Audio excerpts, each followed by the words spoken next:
I have several friends who are on a gluten-free diet, so I'm always on the lookout to see if I can find something that would be creative for them.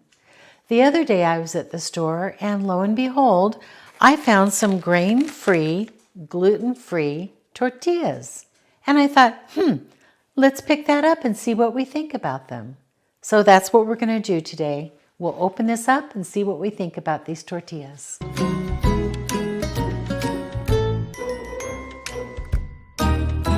So the first thing I'm going to do is, it looks like you should cut across.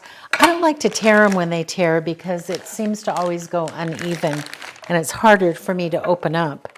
So I'm going to just take my scissors and cut right along the line that should be tearing. And let's see what's inside. Oh, look at this. They have 2 packages that are sealed of tortillas. What a clever idea. Some won't get dry while you use the others. I like that a lot. Let's open it up and see what we think. Again, I'm going to cut kind of close so I can reseal it myself. And here we are.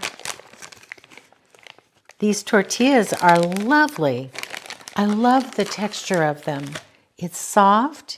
It's kind of smooth on one side, and there's a little texture on the other side. The instructions, as I read them, said that you can use them with almost anything, that you can heat them in a pan, just like you would any other tortilla. But you can also eat them without cooking them. So let's try a little bite and see what we think. Wow. I'm so surprised. This actually has some good flavor to it.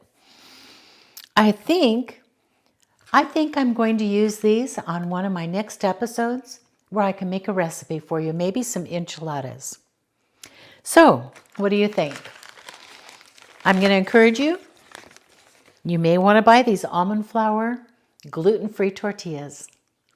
That's it for now. I'll see you next time.